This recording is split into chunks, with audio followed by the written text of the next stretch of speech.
Update. My 26 female soon-to-be ex-husband, 30 male, attempted to end himself.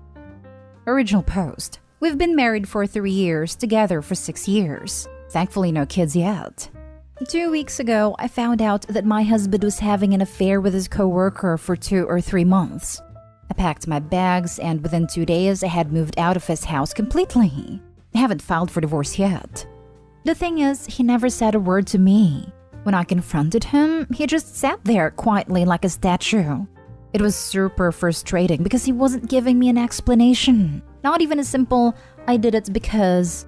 I called him a loser and left the next day. I didn't reach out, he didn't either. I thought maybe he has already invited a co-worker to live with him now that the wife is finally out of the picture. His sister and I have always been super close and she called me recently. We chatted. And I asked about him and a coworker, but she told me that he has been following his normal routine as far as she knows. She doesn't visit him that often, so she didn't know much about how he's been doing.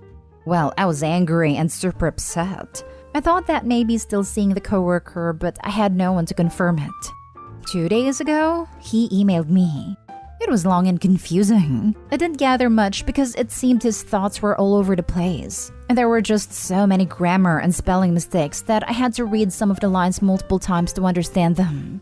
My hunch is that he was drunk because he's very proficient in English, both speaking and writing. I only gather a few things from the email. That he was sorry and he didn't want to ruin our marriage like this. And that his affair had nothing to do with me and I was too good for him and whatnot. It all just seemed pathetic and I felt so disgusted by him. I wasn't planning on replying, but I ended up writing a short email back.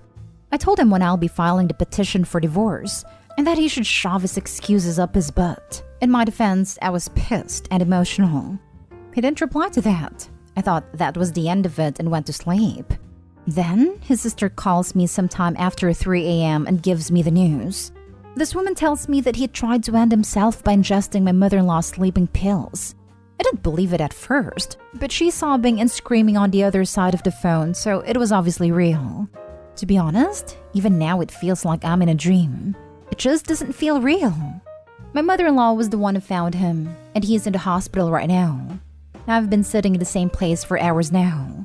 His sister didn't ask me to come. I didn't ask if I should visit. She gave me the news and hung up. I called her again in the morning. She told me she'd call me back, but she hasn't yet. I didn't want to bother her, so I didn't call again. I'm confused now. Should I go and visit him? Should I just stay where I am? I unofficially left him at his house 2 weeks ago. We haven't talked except for the emails. He did mention in the email that he had been feeling depressed, but I thought it was another one of his pathetic excuses for cheating. At times, I remember what he put me through and I feel angry and hurt again. But I obviously never wanted him to do such a thing. I'm not going to get back together with him either way. Our marriage is over for me, but I'm stuck. On one hand, I feel obligated to visit and take care of him, but on the other hand, I feel like I have lost the right to do that. Because I left him, I don't plan on going back. I don't have any friends to ask advice from, so here I am. Reddit, what do I do? Now for the top advice before reading the update. He did it to get you back. It's a classic manipulation technique. The attempt was genuine. He's literally the ICU. Plus he's never been the manipulative or abusive kind. So doing that as a manipulation tactic seems out of his character. Follow through. You left him because he cheated on you. Stay the course. While the attempt is unfortunate, that's a complication, not a reason to change your mind. He earned the consequences for his cheating and must deal. Don't feel any obligation to him now to take care of him or anything else. He has family, and for that matter, let the affair partner pitch in. It's just hard sitting here and not doing anything. We've been together for so long, and I feel like it's human decency to visit him or his family at least once. No, your presence is highly likely only going to complicate things. If you feel you need to stay informed because you care, talk to the sister. If he's so unwell that he attempted to end himself, then he's probably better off focusing on his recovery rather than seeing you right now. You would be a reminder of everything he did wrong that led to his actions. If, however, his actions were a manipulation tactic to get you to forget what he did by making you feel sorry for him, then going to see him would only reinforce that his behavior works, and you risking falling into a cycle of threats until you feel trapped. Tread carefully. Yes, I worked with self-harm attempts patients in the ICU, and when they were related to relationship loss, then the ex would show up, get their hopes up, and then have to crush them all over again. You are in no way responsible for this attempt he took, nor any future actions. If you have no desire to work on the relationship, then continue as you have, with minimal contact. Be advised, you will probably fall out with his family, as their main concern here is making him feel better as quickly as possible, and they will see you as a key component. Ultimately and objectively, the best thing is to stay consistent with your behavior. Sorry you have had to endure so much in a short time.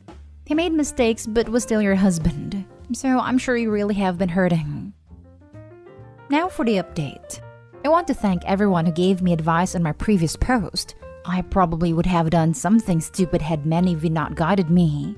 Many people mentioned how my presence would make matters worse, so I decided to not go. Instead, I dropped a message to a sister that she mustn't hesitate to call me if she or my mother-in-law need help with anything. I did mention in the message that it would be better if I don't visit or meet him for his own sake. She called me after a while and we had a long chat. There was a chance that he might have to pay a fine because attempted such act is punishable in our country. But as of now, he only needs to be rehabilitated once he's out of the hospital. He should be fine. His sister told me some technical stuff, but it's all a blur in my head right now and I can't seem to remember it properly. It's a lot to take in, and I'm having a hard time organizing my thoughts. Apparently, he broke it off with a woman he was having an affair with after I had left. The woman reached out to me a few days back. She apologized for the mess and said that she'll remove herself from the situation. I don't intend on replying back to her. I know I'm going to lose my cool if I talk to her. His sister also requested me to wait a little longer before filing for divorce and give him some time. I agreed because him and his family are going through a lot, and I don't mind waiting a little longer. I asked her if she blamed me for his attempt, and she admitted that, for a while, she did think if I hadn't left, maybe none of this would have happened. But she understands why I did what I did, and I'm not responsible for his actions.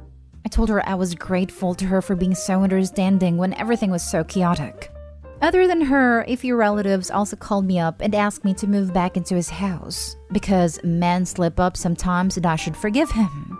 But I shut them down and made it clear that I'm not going to do that for my own sake and for my husband's sake as well. I'm not going to take him back just because he's a man, and it's okay for him to slip up. Well, if the roles would have been reversed here, these same people would have cussed me into oblivion. As for me, I think I'll try out therapy. Also try to reconnect with old friends and go out of the house more. Last year, I had made a list of historical places I want to visit in my city. I suppose I'll start with that. Again, thank you to you all helpful and kind people. Have a good day. Did the right thing, Opie. This is not on you at all. Therapy is a good start. Begin rebuilding your life and file for divorce when you are good and ready. I am sorry this happened to you. Nobody deserves to be in this situation. Men slip up sometimes and I should forgive him. I imagine those relatives wouldn't extend you the same grace. I'm glad you're doing what's best for you. Your soon-to-be ex-husband seems to be in self-destruct mode and only he can pull himself away from that spiral. You are not responsible for his actions. It sounds like you are making all the right decisions on your behalf, all the way up to putting his needs above your desire to be there physically at all. 2 to 3 months is unfortunately just too long of an affair to be reconciled, in my opinion, and a divorce is simply inevitable. If he felt true remorse for your sake, he would have opened up sooner or been more honest at the confrontation. I believe he is currently working through his own sorrow for himself and he's acted on his own self-pity. This was not because of you. This was despite you. This was, despite your devotion to the marriage, him acting on his own self-pity from the affair to the attempt self-harm. Therapy is really the only suggestion on his behalf, but please stay vigilant in your self-worth while navigating this difficult situation. I'm so glad Opie's looking out for herself first and foremost here. She's completely blameless. and will be much better off when they're fully extracted herself from the whole situation. Last story is titled, Update. My 40 male, wife 37 female won't stop reminding me that I asked her to terminate our daughter, 6 female. Original post. Me and my wife have been together for 17 years, married for 12. From the beginning of our relationship, she has always said she's child-free. And there was no problem because I was too. At the time, we also were living in a crappy apartment in a bad town, so even if we wanted children, it would not be where we lived for a majority of our relationship. 7 years ago, my wife was slowly getting off of her birth control because of health-related problems, and during that time frame, she got pregnant. My initial reaction to her being pregnant was, "So we're going to terminate it, right?" And my wife agreed. Set an appointment. Then the day of the appointment, decided she wanted to keep the baby because she grew connected to it. And if I didn't respect her decision, we should divorce. I love my wife, so I didn't divorce her and decided to try to be the best parent I could. I picked 3 jobs so we could move into a better neighborhood. And starting those 3 jobs made me extra stressed and anxious, and eventually leading me to be diagnosed with depression and anxiety, which I started to manage better now with the help of meds and therapy. She gave birth, we had our daughter, and anytime I smile, play with, or talk to my daughter, my wife is always around a corner saying, "Aren't you glad you decided to not get rid of her?" Or, "It's a shame you didn't want her." It's starting to spiral me back into depression because now I'm thinking I almost ended my daughter. But I'm also upset at my wife because my daughter doesn't understand what her mom means is off right now because she's 6. But if she were to recall what her mother said later in life, I fear it will make my daughter hate me. I don't know what to do at this point because now when I look at my daughter, I think in the back of my head I almost ended her. Now for the top advice before reading the update. Those comments are not okay at all. Your daughter will grow up hearing them. A long discussion is in order with your wife and maybe therapy. We do go to marriage counseling and she has gotten better on different problems of our marriage. It's just these comments that are affecting it badly. She needs individual counseling. This is her problem.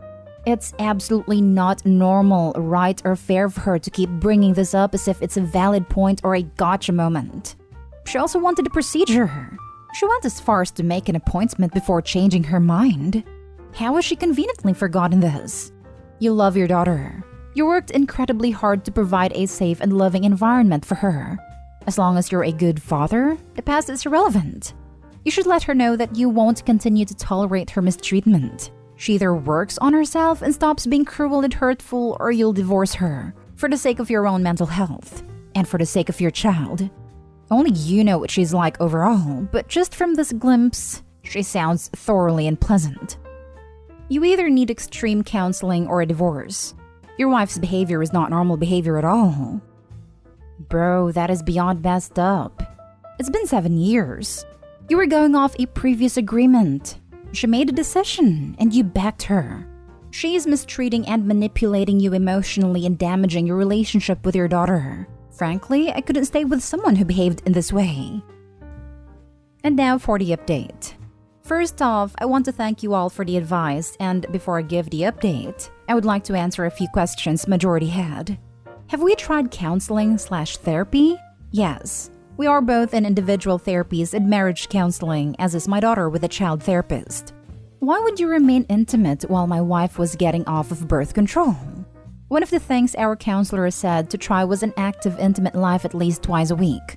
Also, because we were both under the impression if she were to get pregnant, then we would terminate it. Why haven't you divorced yet? Because I grew up in a split household, and the amount of times my parents fought over custody for me and my siblings is not something I would want my daughter to grow up in. I also don't want only to see my daughter half the time. Now to the update. I sat my wife down after dropping my daughter off at my parents' and told her if she kept making these comments, I would divorce her, and asked her to explain why she would tell me those things, and also told her how it was making me severely depressed again. Majority of you were right. She broke down and told me she hated being pregnant. She didn't want to be a mother anymore, and she hated the fact that she kept our daughter.